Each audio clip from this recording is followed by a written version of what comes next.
بخاری مسلم کے لفظ سنو، حضور سید عالم صلی اللہ علیہ وسلم فرمانے لگے، اس نے کیا پوچھا تھا، حضور جواب کیا دیتے، فرمایا فجر کی سنتیں کبھی نہ چھوڑنا، فجر کی پہلی 2 سنتیں کبھی نہ چھوڑنا۔ یا رسول اللہ صلی اللہ تعالی علیہ وسلم میری رہ گئی ہیں، رہ جاتی ہیں، فرمایا فجر کی 2 سنتیں نہ چھوڑنا، فرمایا فجر کی پہلی 2 سنتیں مجھے دنیا اور دنیا کے اندر جو کچھ ہے وہ سب سے زیادہ پیاری ہے۔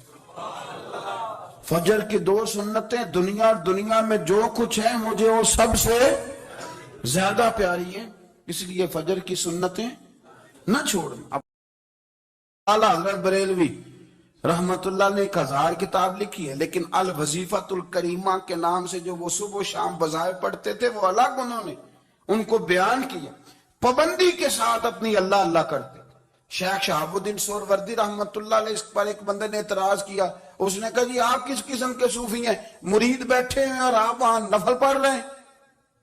یہ بھی بڑا مسئلہ ہوتا ہے نا، جو بندہ ملنے آتا ہے وہ اپنے ٹائم کے حساب سے آتا ہے، اور پھر اس کا یہ بھی خیال ہوتا ہے کہ پیر صاحب جو ہیں وہ چونکہ درویش ہیں تو نہ انہیں روٹی کھانی چاہیے نہ سونا چاہیے، چونکہ وہ درویش ہیں، اور ہم چونکہ درویشوں کے ماننے والے ہیں لہذا ہمارا یہ طریقہ ہونا چاہیے کہ جیسے ہم کہیں درویش ویسے ہی کر جائے۔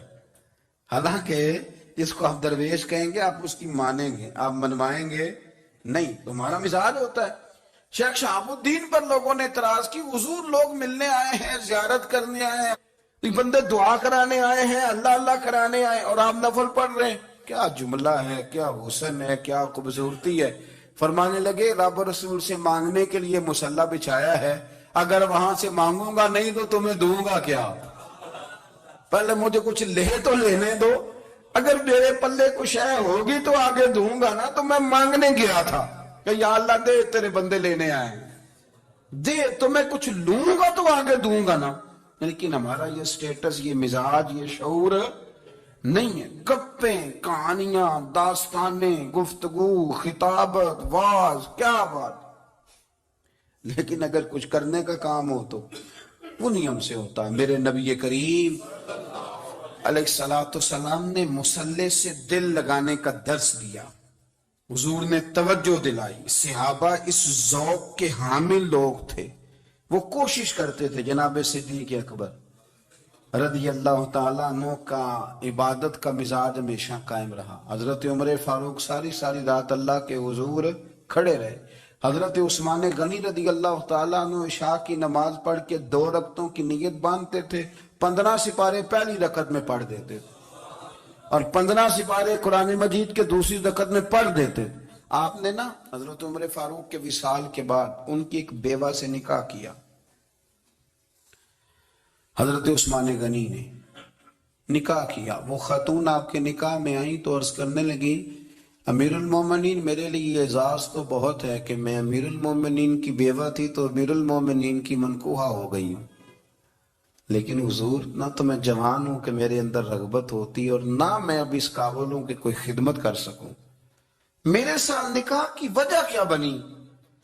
تو عثمان غنی رو پڑے، فرمانے لگے میں نے عمر فاروق کو مسجد میں اپنے رب سے ڈرتے ہوئے دیکھا ہے، میں نے اسے روتے ہوئے دیکھا ہے، عدل کرتے دیکھا ہے، انصاف کرتے دیکھا ہے، امت کی خیر خواہی کرتے دیکھا۔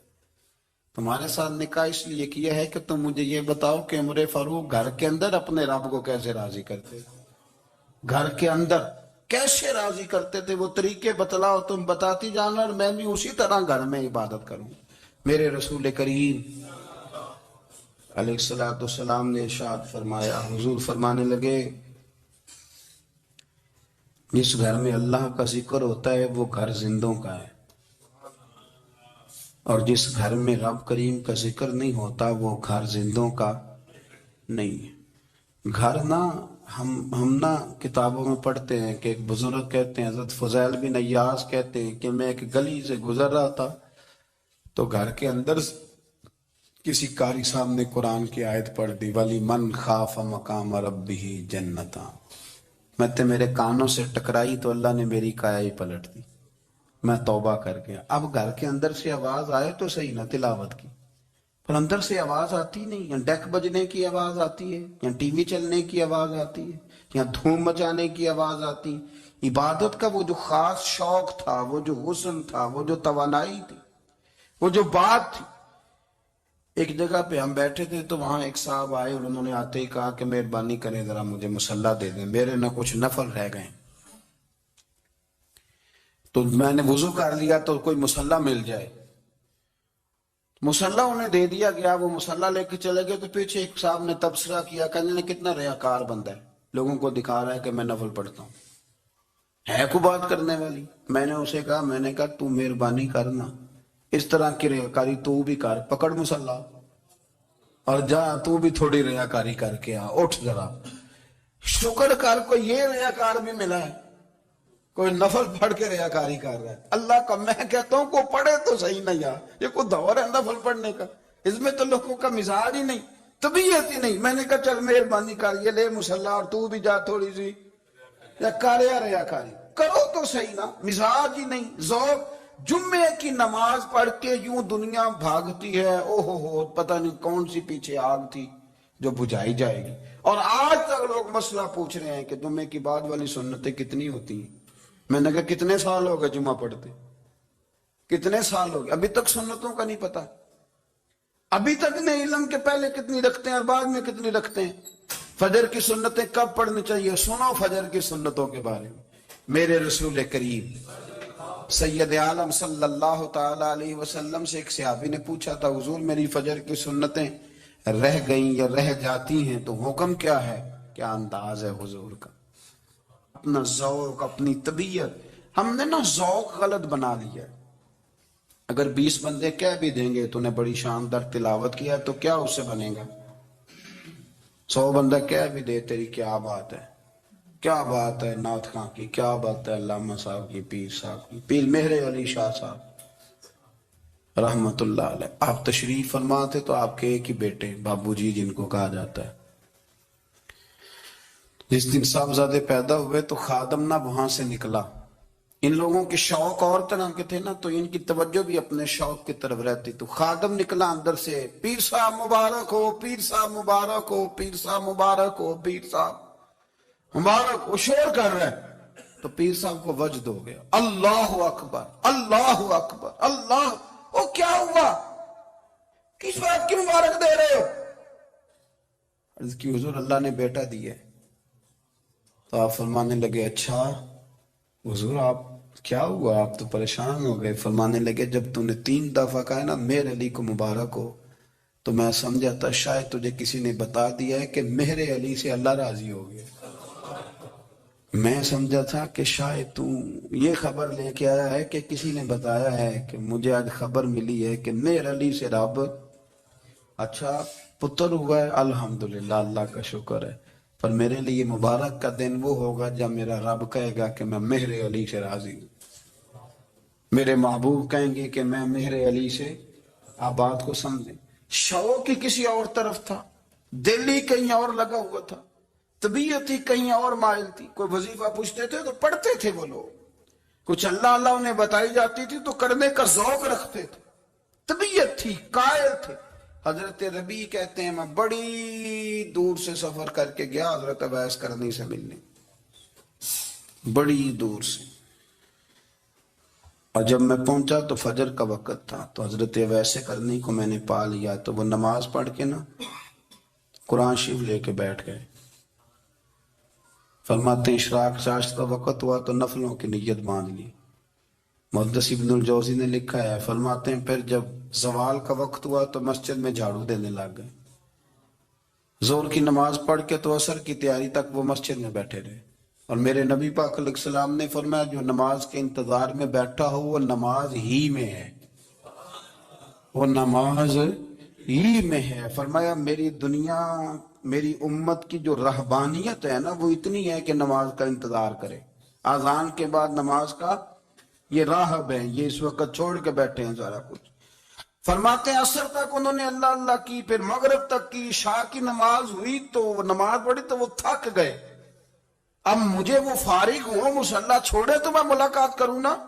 یہ آپ حیران نہ ہو کہ اتنی دیر بندہ کیسے اللہ اللہ کر. ہم نے کی نہیں نا اس لیے ہم پریشان ہیں. جو عادی ہوتے ہیں وہ کر بھی لیتے ہیں، وہ یہ کام میری بات کی سمجھ آ رہی ہے؟ جب جاتے ہو کسی دفتر میں تو 8 گھنٹے کھڑے رہ لیتے ہو نا، مجبوری ہوتی ہے تو کھڑے رہا جا سکتا ہے۔ پاسپورٹ کے دفتر بولیے، امیگریشن کی لائنوں میں، اور میں نے تو امبیسیوں میں بندے 12 گھنٹے پہلے جا کے کھڑے دیکھے، رہ لیتے ہیں کھڑے۔ تو اگر ان کاموں کے لیے رہا جاتا ہے تو اللہ رسول کے لیے بھی کھڑے رہا جا سکتا ہے۔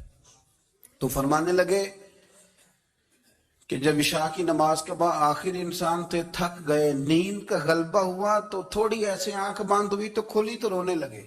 حضرت اب ایسے کر لیا، رو کے کہنے لگے مالک مجھے غافل تو نہ کر، ابھی میں نے کیا بھی کچھ نہیں، دن ختم ہو گیا، کوئی نفل نہیں، کوئی اللہ اللہ نہیں، اللہ مجھے غافل نہ کر، میری مدد فرما۔